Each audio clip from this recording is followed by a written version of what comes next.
Hello, friends. Welcome back to Game Brigade. I am Brian, and we're going to be going ahead and diving into the top games that I'm most interested in that are upcoming in March. Now, first off, I know this video is late. As of the time of this recording, it is now 1:07 a.m. It's actually March 4th.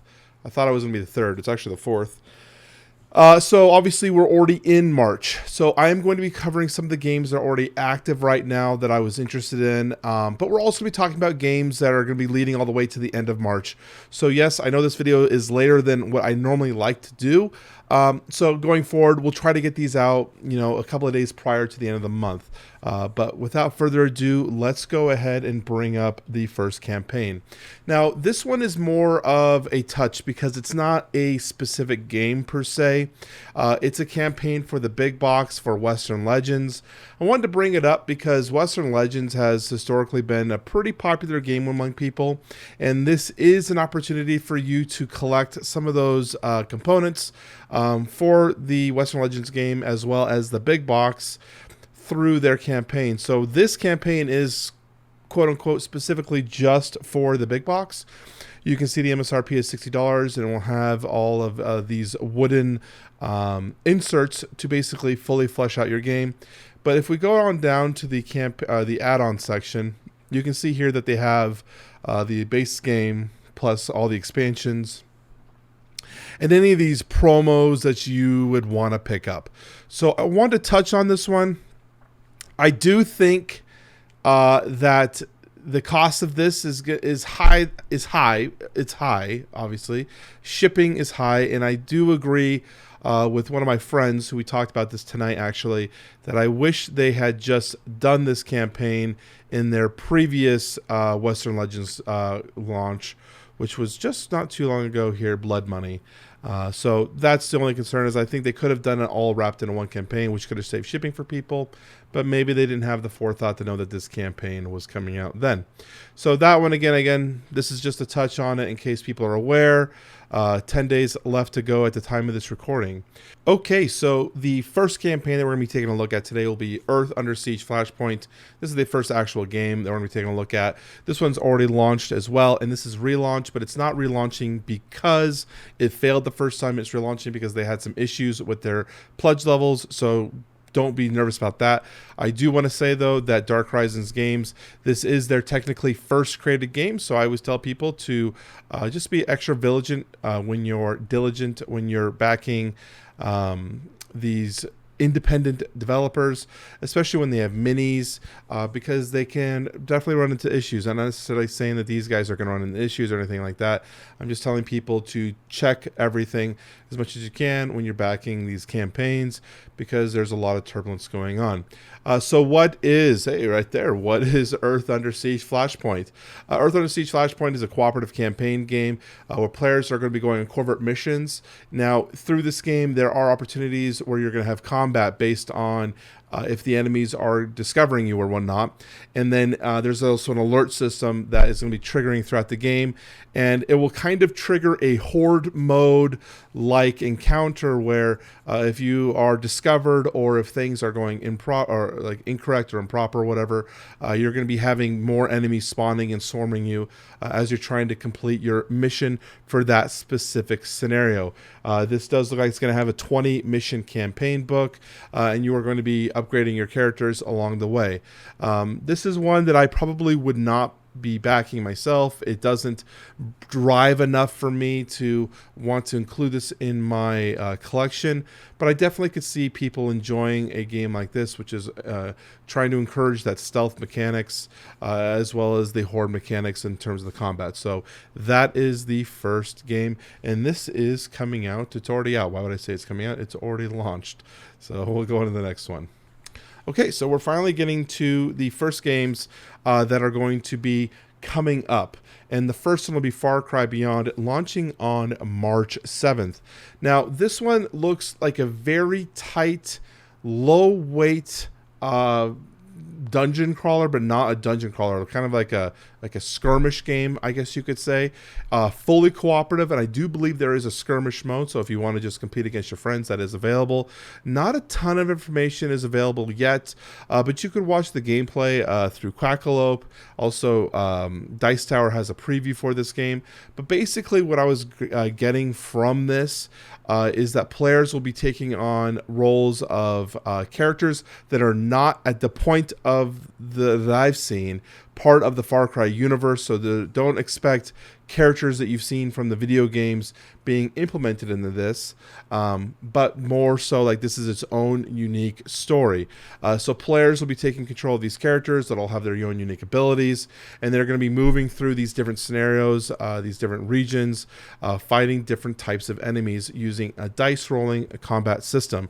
And then they're going to try to implement some special card movements or abilities that you can use to make your guys a little bit better, enhance them throughout the campaign.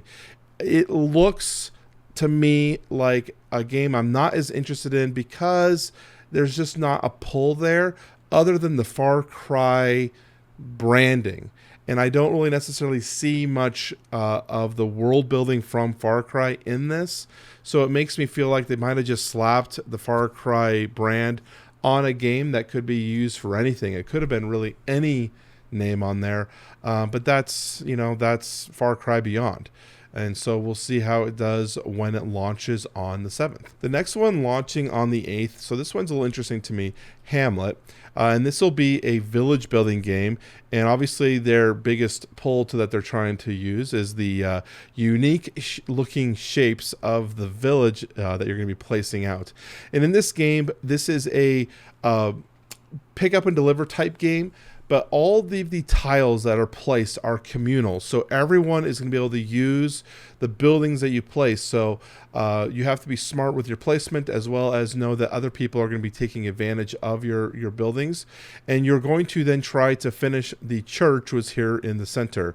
So I don't necessarily know if like the pathing is going to matter.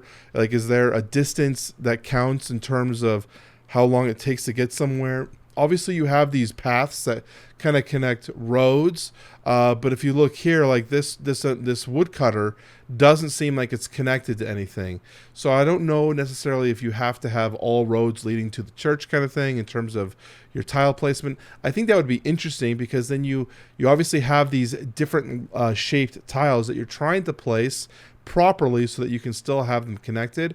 But without seeing the official rulebook, I'm not totally sure of how this will play out. But I am interested in the unique shapes and designs, and kind of reminds me of Brass, Birmingham a little bit in terms of like using other people's resources and whatnot. That might be a stretch in terms of the reference, but that's kind of where my brain went to when I first was looking at this one. So Hamlet, and I think did I say this one's coming out on the 8th? It is coming out on the 8th. Okay, Warpgate also coming out on the 8th. So this one, I believe, is for the expansion. So Warpgate's obviously already been out. 2019 is when it first launched. There are quite a bit of reviews. So if you're looking for information about Warpgate, there's been plenty of information about that. So the Kickstarter will specifically be discussing the expansion. But what Warpgate is going to be I would say an entry level experience to the 4X lifestyle. So 4X games historically are big, grandiose adventures that can sometimes take up to 10 hours, aka Twilight Imperium. But there are lesser, meatier games that still have a lot of that 4X experience, but in smaller, condensed time frames. But usually still with those, you're looking at 2 to 3 hour games. So Warpgate wanted to bring all of the features that a 4X would have, but try to cram it into a 1 hour experience.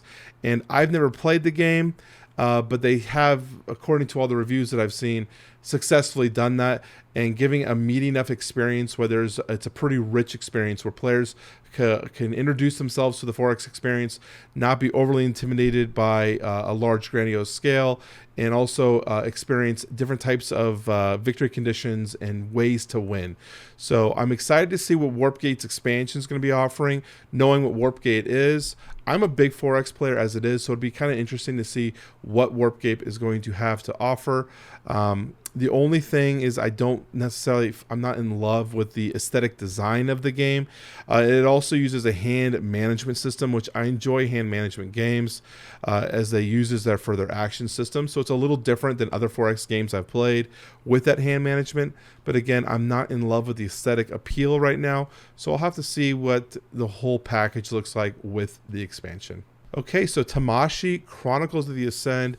This one is from Awakened Realms Light, coming out on GameFound, and I am definitely interested in this one, mostly because it looks like an intriguing game, but the gameplay, it's hard. It looks like an intriguing game, yet we don't know much about the gameplay as of right now. They're definitely showing us some really cool miniatures. There's definitely a really cool world building going on in terms of the experience that are trying to project. But again, how is the game going to be functioning and playing when it's all said and done? I was hoping to get a preview for this. I haven't heard back from Awakened Realms, but you never know. I also was not expecting to get Awakened Realms to send me Ragnarok, and that came through late in the campaign, but you never know. So I'm not holding out. I'm still holding on hope that maybe someone will get back to me relatively soon. But what does this game offer? Well, the idea of the world of this game is that the humans in this world, instead of dying and then that ends your time, your consciousness, your body, whatever, will be transferred to another vessel for you to take and use. And they talked about how in this one you go to sleep, and then when you wake up, it's a much larger recharge than normal. And there's a world now where the AI is trying to destroy the final human survivors. So that's kind of an interesting take. And if you scroll down a little further, we basically can see a lot of the campaign. The price core game, $75. That looks good. They're obviously going to be having standees here, as well as a full miniature launch. So you can see they have a $40 miniature package. These miniatures look really cool. I really like this girl here with the unicorn hat. I think she looks really neat. So I'm excited to see what the actual gameplay. You can see they're trying to blur as much of this stuff, so we can't necessarily see what we're all looking at. But the actual game will be using these hex tiles, and we're probably going to be moving through this, activating some sort of abilities or triggers or actions where we can then correspond with other players. Now, they throw a lot of grandiose, like, this is what the game is going to be, but it's, again, hard to know what that means. So this is all available on the GameFound page if you want to read through it. But Tamashii from Awakened Realms Light, and I'm not backed an Awakened Realms Light game yet, so this might be the first one I'd be looking at when it eventually goes live. Coming out March 16th is Ryozen. I threw this one in mostly because I've actually played this one, so I have a little bit more firsthand experience with this game. But I would say that this is a worker placement game where players will be placing their specific workers, which are referenced by these cards down here. You can see their apprentice, and you have some sort of special ability one. You're going to be placing them in specific locations around this board and taking associated actions with it.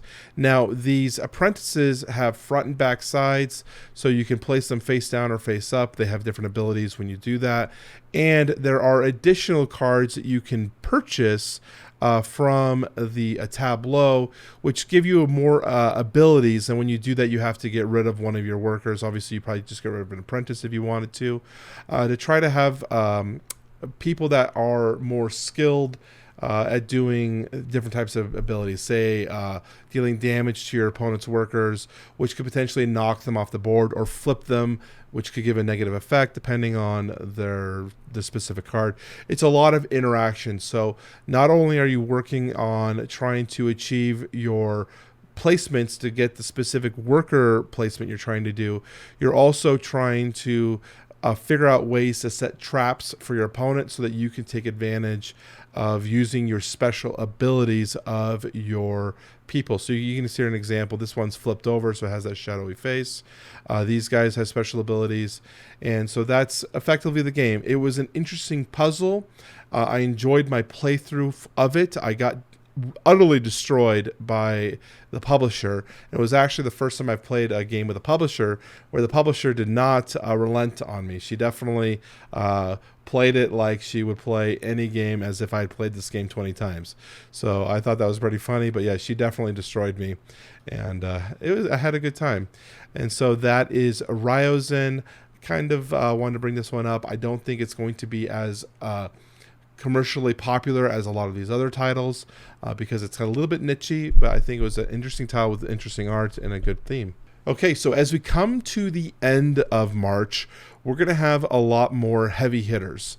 The first one by Funko Games is Jurassic World: The Legacy of Isla Nublar. And this one is coming out March 22nd. Now, this is a legacy game. Obviously, they're trying to hint that with the legacy of Isla Nublar.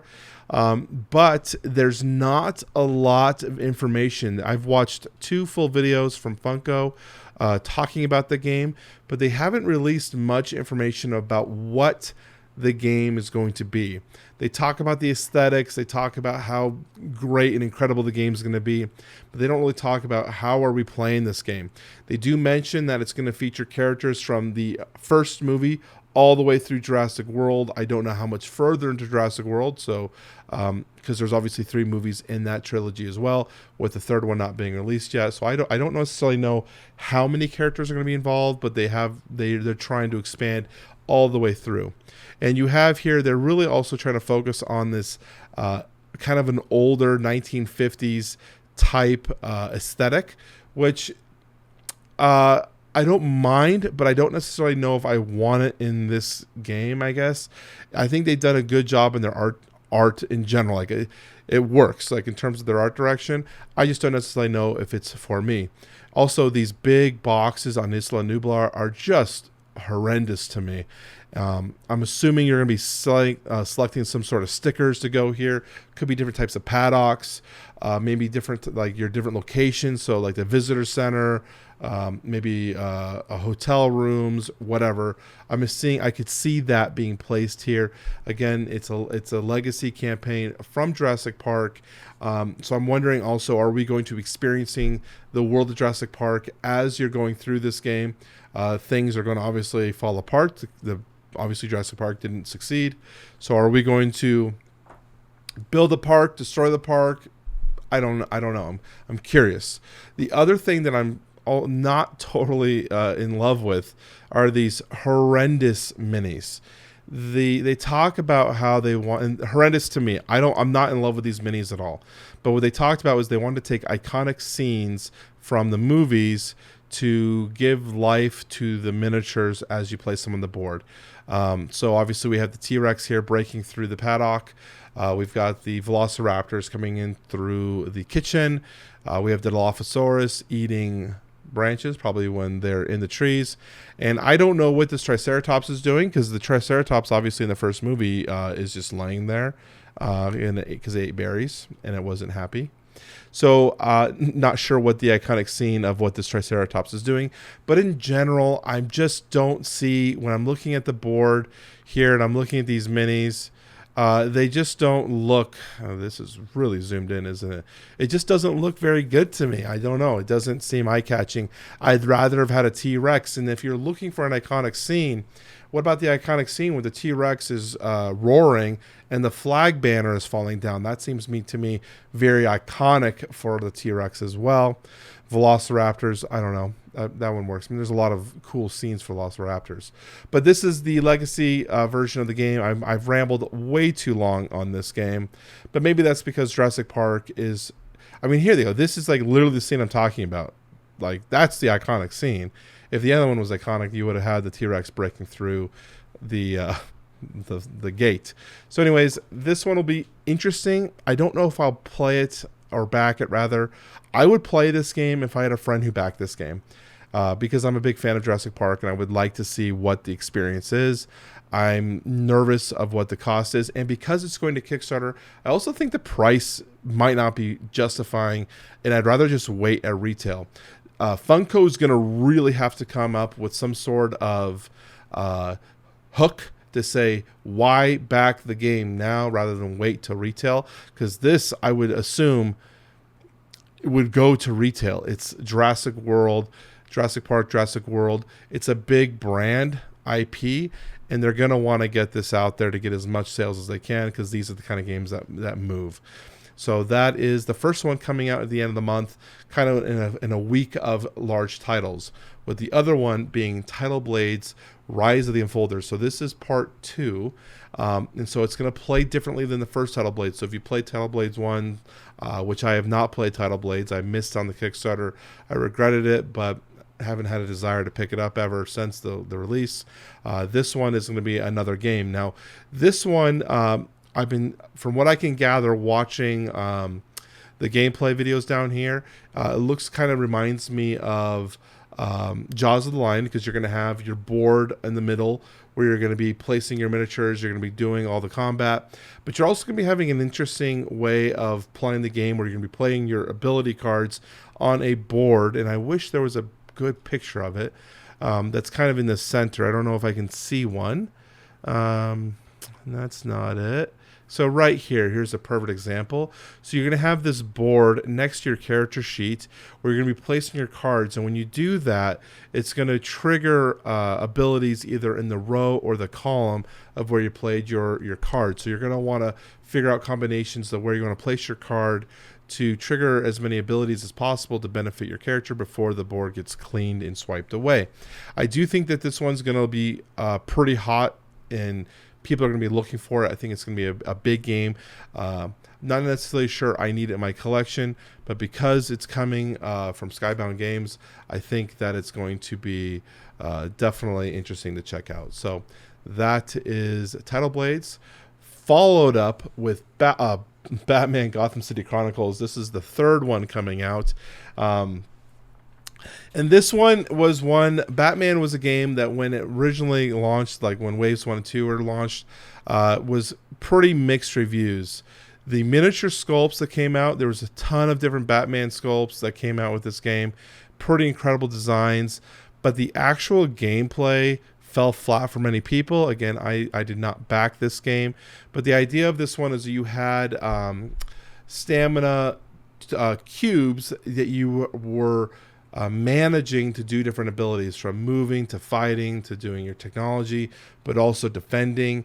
And when you took damage, you lost cubes. So as you played the game and you were interacting with the enemies and you took any type of combat damage, it lessened the ability that you could complete other activities, or potentially could hamstring you for the whole game. So a lot of people were nervous about this one. So this will be the third game coming out. It's going to be featuring a whole swath of new characters as well as villains, and it's going to feature an entire campaign focused only on villains, and there's actually going to be allowing the villains to play as heroes through that campaign. And I believe it also mentioned that you can play with the villains from the previous releases, so they'll have ways to convert those villains into heroes. So if you want to play as the Joker, doing whatever the heck the Joker wants to do, that is there. Now that sounds interesting. I think the game is definitely enticing. It's definitely a shelf hog, and there's a lot of bloat with this game. There's a lot of minis, a lot of different types of content, but it's one that a lot of people have wanted. Now, they have promised that there is a rules revision rewrite that they have implemented in this. So maybe that fixes the game. I'm not sure. Again, I haven't played the first one, so I really would lean on people who have played the first one and experienced it and have played the revised rule edition to give me a good understanding if this is actually worth investing in or if it's not a good enough fix. But Batman City Chronicles is coming out March 23rd. In line with Jurassic World as well as Tidal Blades. They're all going to be kind of coming out at that same time.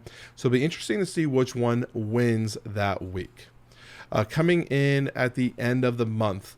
We're on a different page here.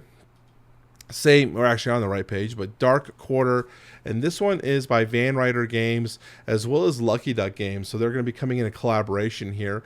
And from what I can gather of this game, which is set in New Orleans, this will be probably some sort of role-playing experience akin to how Destinies was played, where you're going to have a character who is going to be traveling through this world, and you're going to be leveling up your experience, also using dice to complete different types of scenario roles. I was looking, and this is where I came up with it. So this is the image that to me said, this is Destinies. You've got your ability here for your score checks to see how, like, what kind of skill checks you can succeed in. There's a fourth one, which is interesting. And you have the same dice here that we rolled, that same dice we rolled in Destinies. So this to me looks like it's the same game as Destinies. You're going to have your tiles here that we're probably going to be laying out as we traverse the different world. But what they said that they're really focusing on this one comparatively to Destinies is the world building and story building for the characters. I think Destinies was a great game, but it lacked some of that world building for me. It didn't connect enough for me. So I think Dark Quarter might be it. And I believe I'm getting a prototype for this one. Not positive. I'm hoping it's going to show up in the mail within the next few days. But if it does, I'll let you guys know as soon as I get it. The final game I want to talk about this month is Terraforming Mars, the dice game. Don't know the release of this one, and I think it's interesting. Now, that is an awful image. It's like someone literally took a scan of a most beat-up prototype they could to throw it up on their BGG page.